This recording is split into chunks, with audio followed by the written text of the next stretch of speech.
All right. I hope we are all understanding. So guys, do we understand 5.2.2? If not, raise up your hand. If so, let's continue. That means I'm moving to 5.3.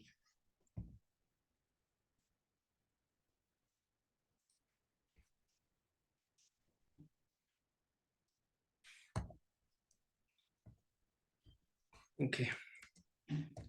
So now, let us move to 5.3. Okay. So now 5.3, it says to us, prove that this expression is equals to this expression of the equation.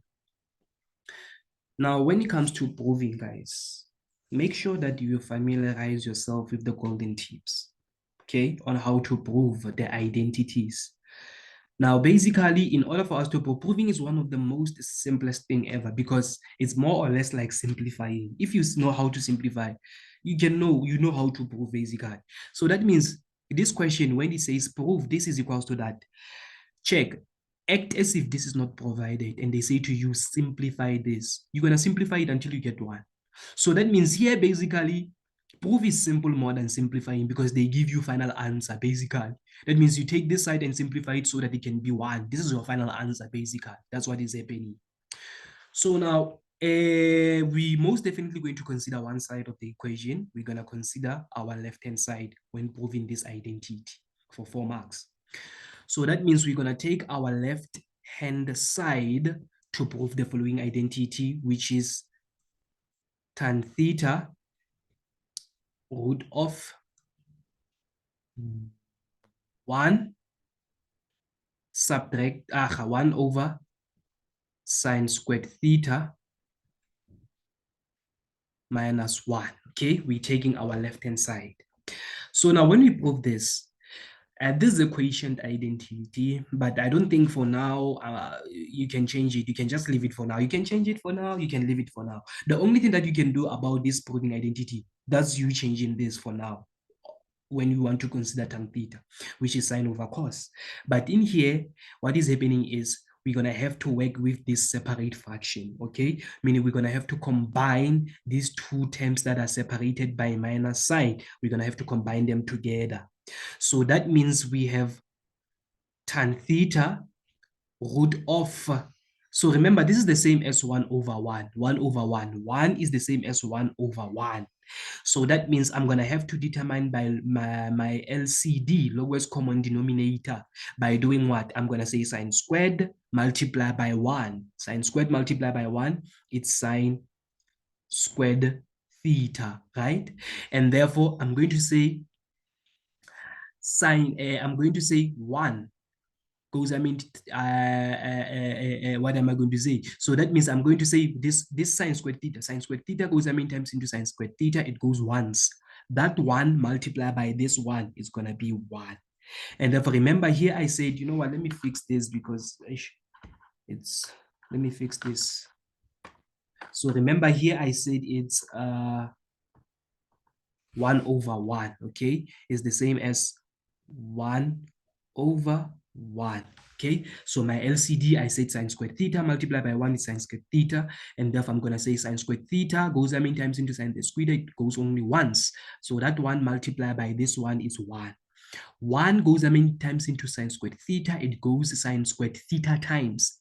Sine squared theta multiplied by negative 1, it's negative sine squared theta. Okay, so we combined these two separate fractions to make one thing. And therefore, now, okay, maybe you want to change this trig function, this quotient identity, it is still fine. It is given to be sine theta over cos theta. Okay, it's a quotient identity. Root of, now, 1 minus sine squared theta. What can you change here? This is what you can change. 1 minus sine squared theta. 1 minus sine squared theta, it's a identity that says this is equals to cos squared theta. So that means here we're going to have cos squared theta divided by sine squared theta. And therefore, we have sine theta over cos theta. So what is root of cos squared theta? The here is multiply. What is root of cos squared theta? It's cos squared theta. This is a perfect square. And therefore, what is root of sine squared theta? Sine squared theta is a perfect square under root sign. That means also it's going to be sine theta. And therefore, because we are multiplying here, sine theta cancels with sine theta. Cos squared theta, cos theta cancels with cos theta. That means our final answer will most definitely be 1. And therefore, this is all we're proving. You see, now I thought we were simplifying. You see, that's what I'm saying to you. Simplify and proving is the exact same thing. So that means we're gonna say this is how we're gonna present our final answer. We're gonna say we're gonna say therefore left hand side is equals to our right hand side, which is equals to 1. I even forget we are proving for 1 there. Does it make sense? Should I move on to another question? All right. So that means I'm going to do 5.4. 5.4. So 5.4, it says to us, determine the general, I love these questions, determine the general solutions of the following equation for 6 marks. Here, this is the only question that there's a lot of marks, obvious. So guys, oh my God, I'm sorry about that. So now, in this question can be different, obvious, from this question, but can be different. What do I mean when I say can be different? So sometimes here, you can be provided with an interval. They say to you, determine the general solution of the following equation, where, because we are talking about theta, you're going to determine the general solutions of theta, whereby theta is an element between 360 degrees and not let me say here, it won't make sense what I'm trying to do. So let me say here, they say to you,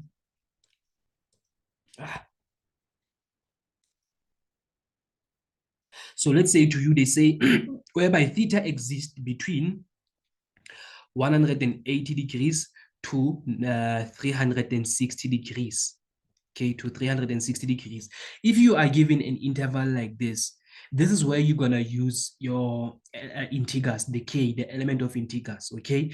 But now if there is no interval like this, you just use the simple quadrants and therefore determine your general solutions of theta. You understand what I'm saying? So in this case, because you're not given quadrant, we are not given the interval. So this is simple. This is easy. It's easy even if you're given the interval, just that you don't have a lot of work to do if the interval is not provided. But I will also try to do some other questions, maybe today, later on, or tomorrow that has interval, okay? Right. So now we are not provided with the interval here. That means everything, it will be faster and easier. So now,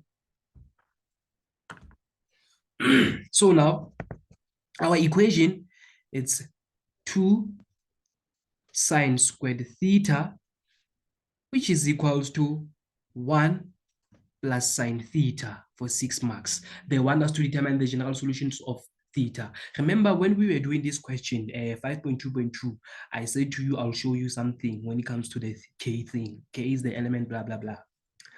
Now, from this equation, we're going to have to make sure that the trig functions are on one side of the equation. That means on this side of the equation, we're going to leave the numbers. So that means I'm going to have to take this trig function to the other side of the equation. But the problem is I see this equation is going to be quadratic. So I'm going to take everything to the other side of the equation.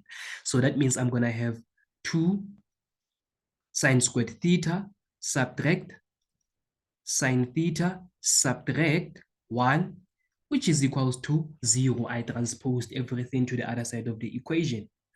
And therefore, this is quadratic equation, okay? On quadratic equation, we know this is 2x squared minus x plus 1. That's what we see algebraically. So that means we're going to have to factorize this expression. So we open up 2 brackets and then we equate them to 0. Now, let us determine the factors of 2 sine squared theta. The factors for 2 sine squared theta will be 2 sine theta and sine theta. The factors of 1 is most definitely 1 and 1. But the question is, because you have negative there, that means this negative is given by negative by positive, but you're not so sure whether to write positive here or whether to write positive here, because here we have 2. If here it was sine theta 1, sine theta 1, we're not going to mind where to write positive. But in this case, that means our positive, our negative supposed to be occupied by the bigger number. So that means 2 multiplied by 2 sine theta multiplied by 1 is 2 sine theta. 1 multiplied by sine theta is sine theta. So the bigger number is 2 sine theta. That means the negative will come here and the positive will come here. This is basically grade 10's work on how to factorize. Now we managed to formulate this, therefore we can produce 2 equations. So our 2 equations most definitely will be 2 sine theta is equals to, I transpose this to other side of the equation, it's going to be negative 1. Or from this equation, if I equate it to 0, I'm going to say it's sine theta, which is equals to positive 1. Now I have 2 equations. Let us start with the first equation. So I'm going to divide 2 here. I left with sine theta is equals to negative 1 over 2. And therefore, I'm going to say theta is equals to second function of sine. I'm not going to include this negative theta. I'm going to say 1 over 2. Okay? And therefore, theta in this case, how much is this? I'm going to say second function of sine is 0.5. It's 30. Yes, it's 30. So it's 30 degrees. Now this is my reference angle, but plus k times 360 degrees, whereby k is the element of the integers. So now, why did I write 360 here? Is because we are talking about sine function. But if it was tan function here we're gonna write 180 degrees, because we know that sine function gets complete within a cycle of 360 degrees. If it was cos or sine, we use 360, but tan is going to be 180 degrees. And this will be my reference angle, I say. This will be my reference angle. Now let us deal with this equation. So I'm going to have theta is equal to second function of 1, which is equals to, now we punch 1 there. How much do we get? We get 90 degrees. So that means here, theta as my reference angle will be 90 degrees plus k times 360 degrees, whereby k is the element of all integers. Therefore, also this will be my reference angle. Okay, so for you to be safe, this is not your solutions. This is not your final solutions. There are many solutions that we can get, hence why they say general. General means there are other solutions. Okay, so that means let us determine other general solutions. Now let us start with this equation starting from here. Okay, let us start with this equation starting from here using its reference angle. Now sine is negative on which quadrant or quadrants? We're gonna ask ourselves that. Cast the diagram all the times. Know your basics. Cast diagram, all stupid just complete. So sine is negative on third quadrant and fourth quadrant. But using our reference angle, let us start with third quadrant, meaning third quadrant, we're going to say our reference angle, which is theta, is equals to 30 degrees plus k times 360 degrees, whereby k is the element of integers. So in third quadrant is 100, where sine is negative, it's 180 degrees plus.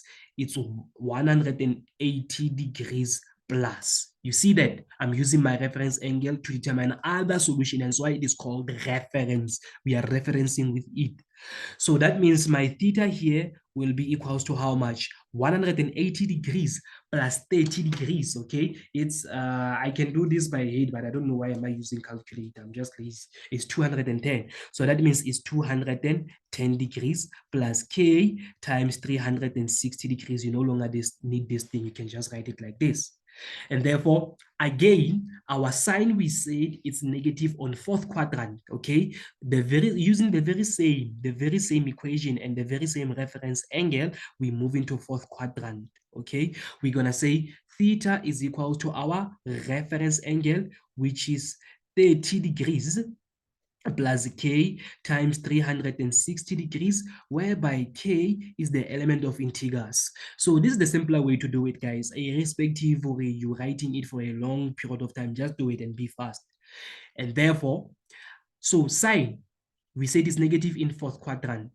Now, what is fourth quadrant? Fourth quadrant is 360 degrees minus. So that means here we're gonna say it's 360 degrees minus. So 360, this I can do it with my head, it's simple. It's 330 degrees plus k times 360 degrees, which is another solution in fourth quadrant. So that means from this equation where sine is negative, we have how many solutions? We have 1, which is 30 degrees from the reference angle. We have 2 from third quadrant. We have 3 from fourth quadrant. And therefore, finally we use this equation now, okay? Finally, we use this equation now to determine other solution. So here we want where sine is positive, because 1 here is positive. So sine most definitely is only positive on first quadrant and second quadrant, but we're not going to use first quadrant, okay? So we're simply just going to use first quadrant, sorry, second quadrant. So from this equation and using this general equation, I'm going to say we're going to take second quadrant. So now I'm going to say theta is equals to my reference angle, which is 90 degrees plus k times 360 degrees, whereby k is the element of the integers.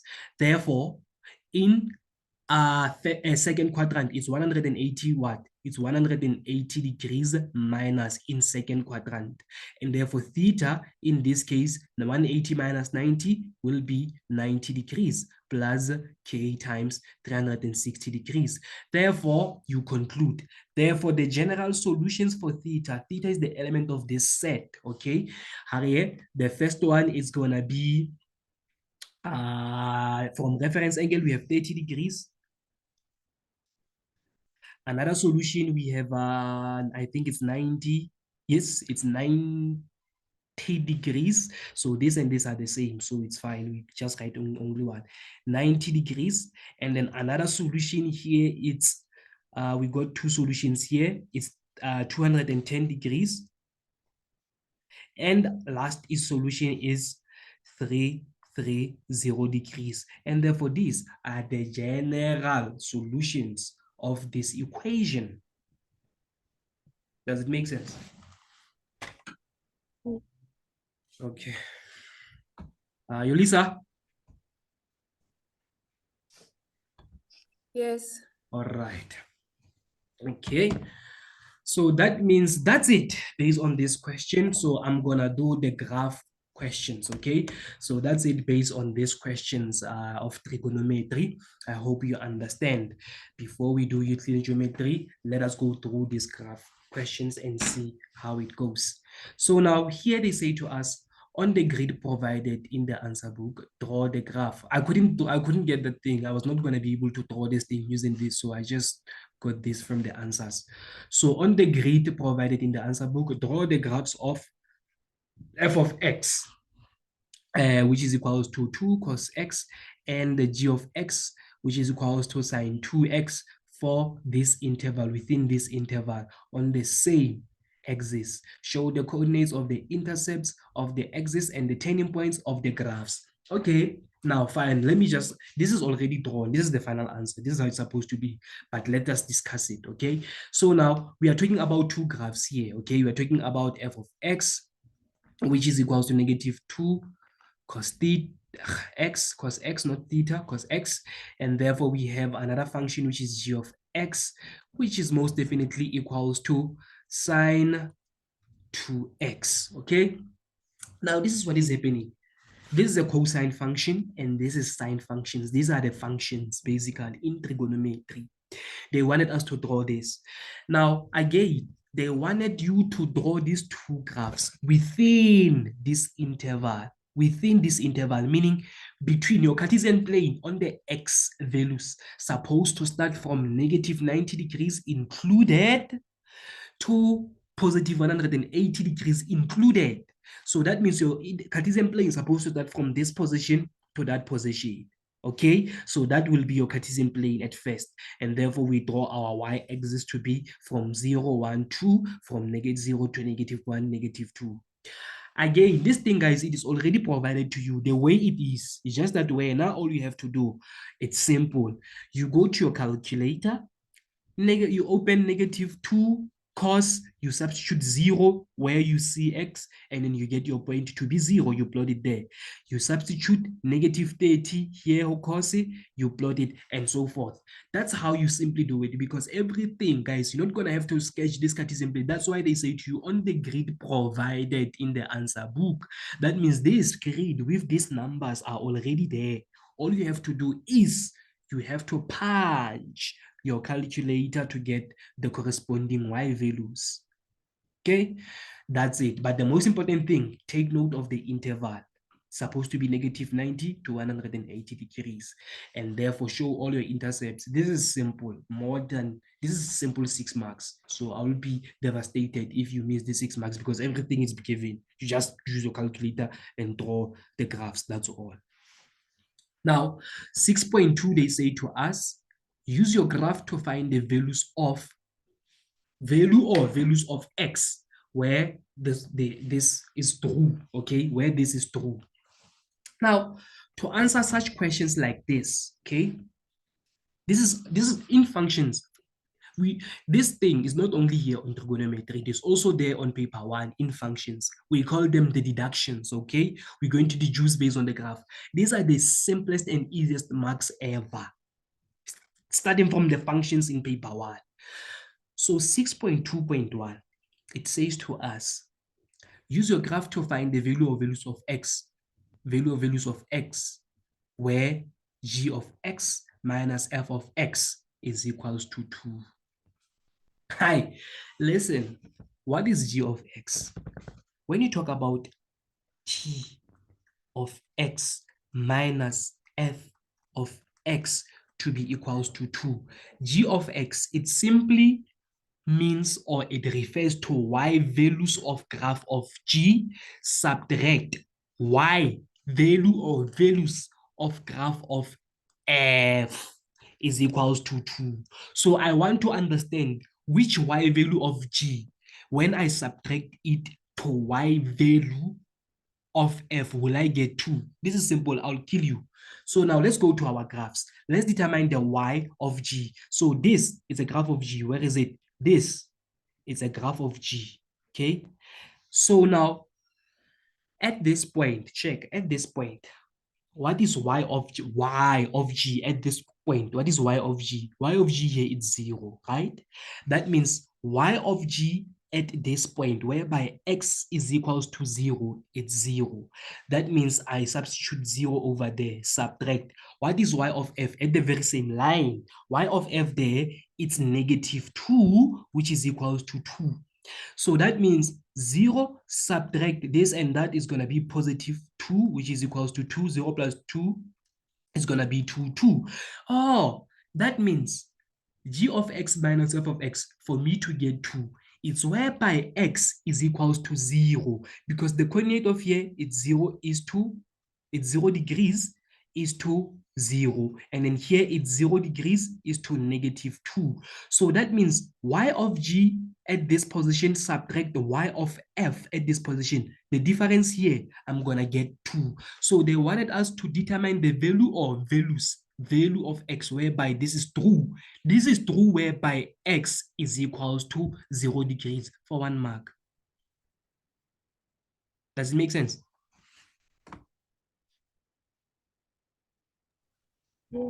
Okay.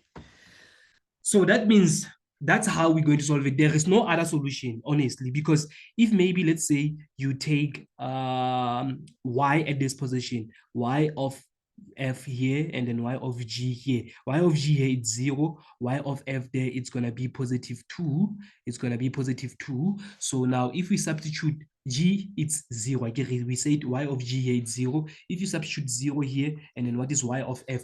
Y of f there, it's positive 2. Will it be equals to 2? No, it will be negative 2 is 2. So this is not true. So we can't say whereby x is equals to 180 degrees. You see, so meaning the only solution here which is correct, it is only here.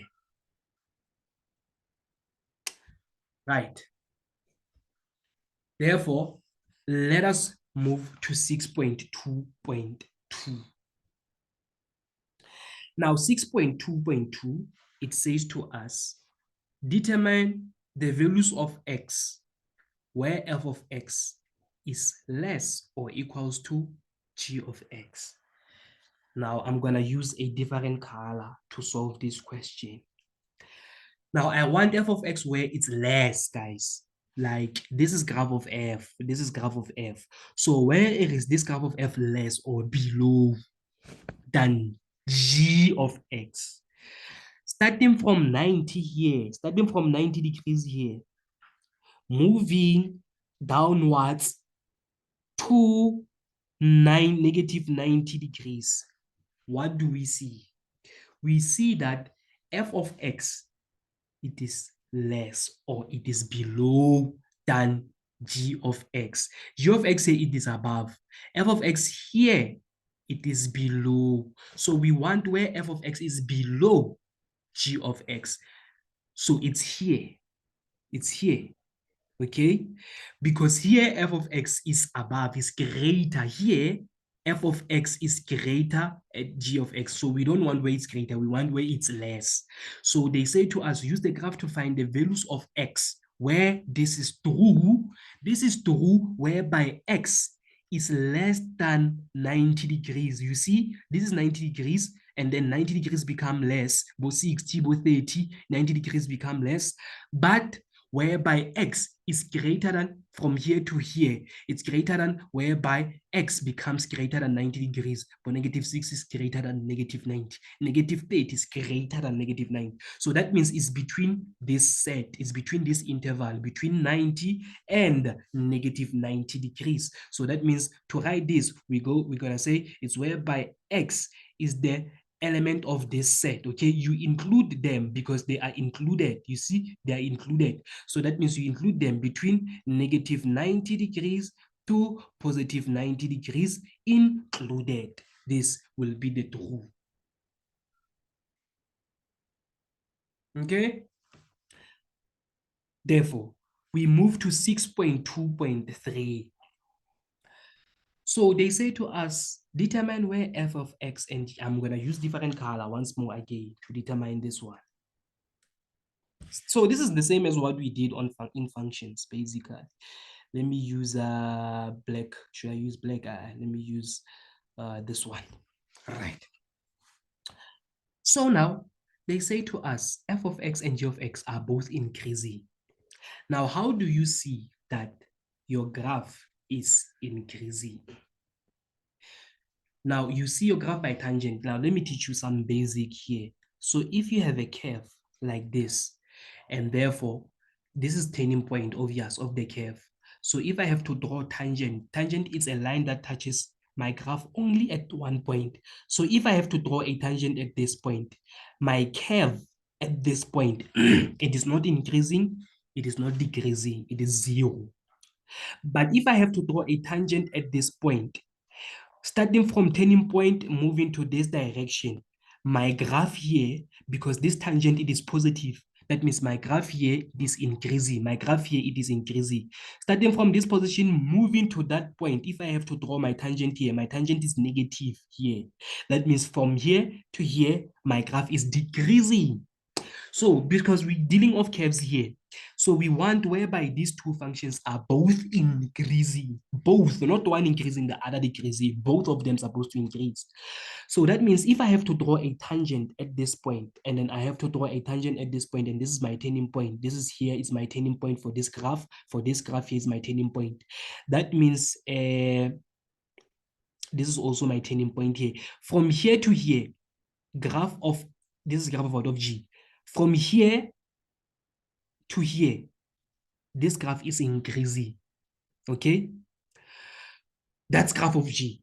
From here to here, because I can also draw tangent there. From here to here, graph of F is increasing. So check, I said from here to here, it's increasing for F. For G, I said from here to here, it is increasing. So now check, both of them, we want them where they increase. Problem about graph of F. I said there to there is increasing. From here to here, that means F is decreasing from this turning point. Because if I have to draw my tangent, it's going to be negative tangent here. So if I, from this position to negative 90 degrees, F is decreasing. So that means the here is increasing. I'm not going to consider this portion because here F, it is decreasing and G, it is increasing. And I'm not interested whereby one is increasing, one is decreasing. I want where both graphs increasing. So that means from this position to that position, G is increasing.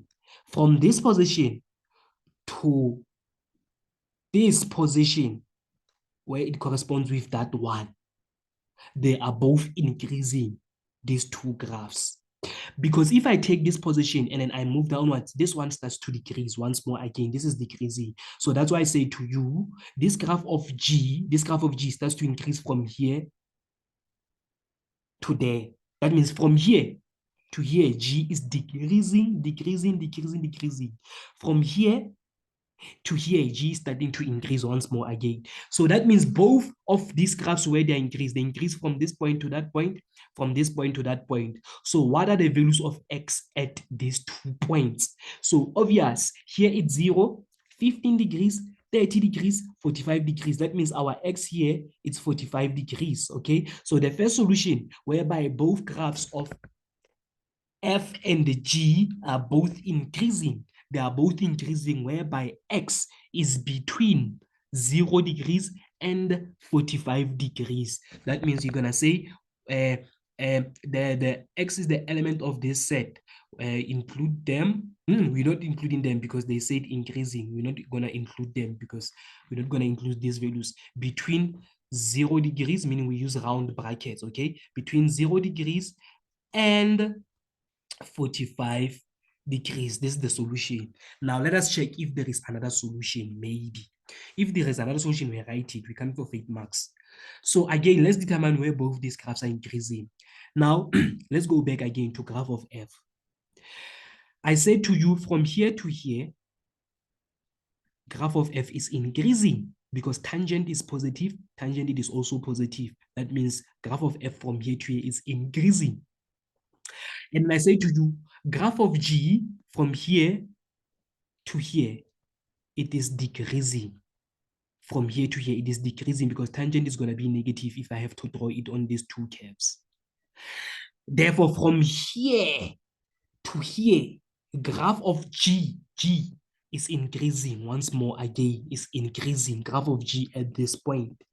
Graph of F, that means starting from this turning point, from here to here, remember this one increases since starting from there. So leaving here, it is still increasing. So this graph at this point and this graph at this point, they are both increasing, whereby X is equal to how much? Remember, you're going to say 120 plus 15 degrees is how much? 120 plus 15 degrees, it's 135. So that means here our X value, where's my thingy? Here it's 135 degrees. So that means, again, another solution is that it's whereby X is the element of this set between 135 degrees and 180 degrees. Both graphs are increasing. Does it make sense? Yeah. Hello? Yes. Okay. Don't say yes, guys. Meanwhile, you don't understand. Should I save this slide and send it to you like this, whereby it has these solutions? Mm. Okay. I'll send it via WhatsApp. So So the last question, I have 4 minutes remaining. The last question, it says, if f of x is reflected, if f of x is reflected in the y-axis, okay, and move 30 degrees horizontally, give the equation of this new graph, okay? So that means this new graph is called graph of h. So that means graph of h for 6.3, graph of h, let me see, it's gonna be h of x is equals to 2 cos x minus 30 degrees. Now check. Sorry about that. They say to us, if f, now we're going to consider graph of f. This is graph of f, right? Number one, this is graph of f, okay? So they say this graph of f is reflected in the x-axis. This is the first point. The second point, to move 30 degrees horizontally. That means we need to see these two things. So now, when graph of f becomes reflected about the line x-axis, we multiply the y values by negative. Okay, we multiply the y values by negative. When they say the graph is reflected about the y-axis, we multiply the x values by negative. It's a vice versa. So now this is what is happening. For a fact that this graph of h, it will be reflected about the x-axis. That means the y, this is y value. F of x, this, the whole thing, it is the y value. That means we're going to multiply it by negative. Therefore, it's going to be positive here because negative by positive is going to be positive, basically. So hence why here I managed to get it like that. So let me show you this. So f of x is equals to negative 2 cos x. So to get reflection, a reflection about x-axis, I'm going to say f of x multiplied by negative 1. That means I'm going to have, this is going to be negative, and then I divide both sides by negative. That means a new reflected f is going to be positive cos x. That's the first thing. The second thing, now this is no longer graph of f, it's called now graph of h. The second thing is, I'm gonna do what? The very same graph of h, after it has been reflected about the line x-axis, is gonna be moved 30 degrees right horizontally. So horizontally we affect here, okay? So that means h of x, it's supposed to move to the right. So when you move to the right, we include negative here, negative 30x, this is equals to 2, because now where I see x, I'm gonna punch x minus 30 degrees. Therefore, we say graph of h of x will be equals to 2 cos x minus 30 degrees. And therefore, this will be the very same solution that I just gave to you. So the first thing is reflect your graph first about the x-axis, whereby the y values are going to change sign. It's going to be positive here. And then after reflection, therefore, translate, move your graph 30 units, 30 degrees units, 30 degrees to the right. So when you move to the right all the time, you include negative sign. When you move to the left, you include positive sign. So that means the final answer to 6.3 will be this equation. Does it make sense now? Yeah? Yes. No. Yes. Well, I thought I said I had no.